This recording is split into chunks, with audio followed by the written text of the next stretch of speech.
श्री गणेशाष्टोत्तरशतनामावली।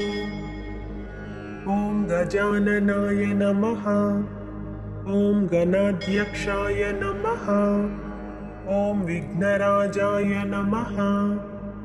ॐ विनायकाय नमः। ॐ द्वैमातुराय नमः। ॐ द्विमुखाय नमः। ॐ प्रमुखाय नमः। ॐ सुमुखाय नमः। ॐ कृतिने नमः। ॐ सुप्रदीपाय नमः। ॐ सुखनिधये नमः। ॐ सुराध्यक्षाय नमः। ॐ सुरारिघ्नाय नमः। ॐ महागणपतये नमः। ॐ मान्याय नमः। ॐ महाकालाय नमः। ॐ महाबलाय नमः। ॐ हेरम्बाय नमः। ॐ लम्बजठराय नमः। ॐ ह्रस्वग्रीवाय नमः। ॐ महोदराय नमः।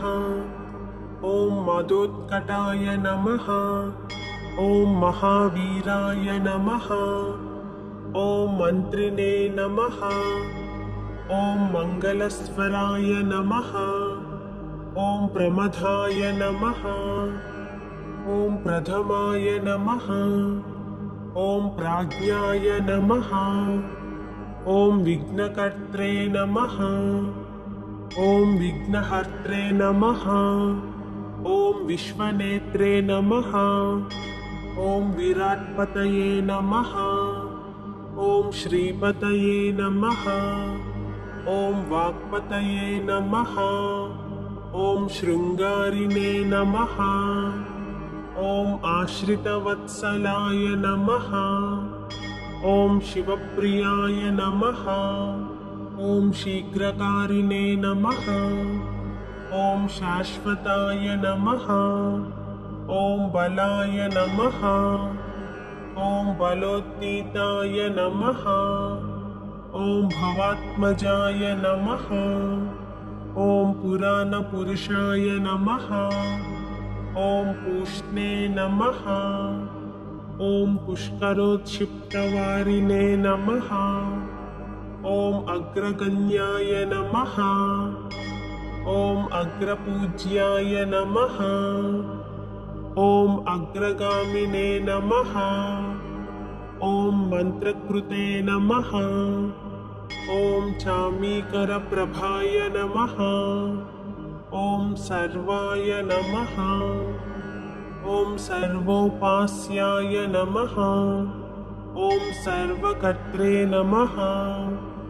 ॐ सर्वनेत्रे नमः। ॐ सर्वसिद्धिप्रदाय नमः। ॐ सर्वसिद्धये नमः। ॐ पञ्चहस्ताय नमः। ॐ पार्वतीनन्दनाय नमः।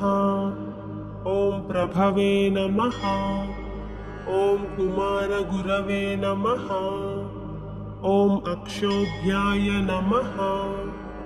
ॐ कुञ्जरासुरभञ्जनाय नमः। ॐ प्रमोदाय नमः। ॐ मोदकप्रियाय नमः। ॐ कान्तिमते नमः।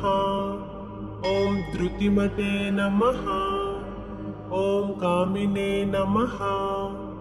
ॐ कपित्तवनप्रियाय नमः। ॐ ब्रह्मचारिणे नमः। ॐ ब्रह्मरूपिणे नमः। ॐ ब्रह्मविद्यादिदानभुवे नमः। ॐ जिष्णवे नमः। ॐ विष्णुप्रियाय नमः। ॐ भक्तजीविताय नमः। ॐ जितमन्मथाय नमः। ॐ ऐश्वर्यकारणाय नमः। ॐ ध्यायसे नमः। ॐ यक्षकिन्नरसेविताय नमः। ॐ गङ्गासुताय नमः। ॐ गणाधीशाय नमः। ॐ गम्भीरनिनदाय नमः। ॐ वटवे नमः। ॐ अभीष्टवरदाय नमः। ॐ ज्योतिषे नमः। ॐ भक्तनिधये नमः। ॐ भावगम्याय नमः। ॐ मङ्गलप्रदाय नमः। ॐ अव्यक्ताय नमः। ॐ अप्राकृतपराक्रमाय नमः। ॐ सत्यधर्मिणे नमः। ॐ सखये नमः। ॐ सरसाम्बुनिधये नमः। ॐ महेशाय नमः। ॐ दिव्यांगाय नमः। ॐ मणिकिङ्किणिमेघालाय नमः। ॐ समस्तदेवतामूर्तये नमः। ॐ सहिष्णवे नमः। ॐ सततोत्थिताय नमः। ॐ विघातकारिणे नमः। ॐ विश्वद्गुरुषे नमः। ॐ विश्वरक्षाकृते नमः। ॐ कल्याणगुरवे नमः। ॐ उन्मत्तवेषाय नमः। ॐ अपराजिते नमः। ॐ समस्तजगदाधाराय नमः। ॐ सर्वैश्वर्यप्रदाय नमः। ॐ आक्रान्तचिदचित्प्रभवे नमः।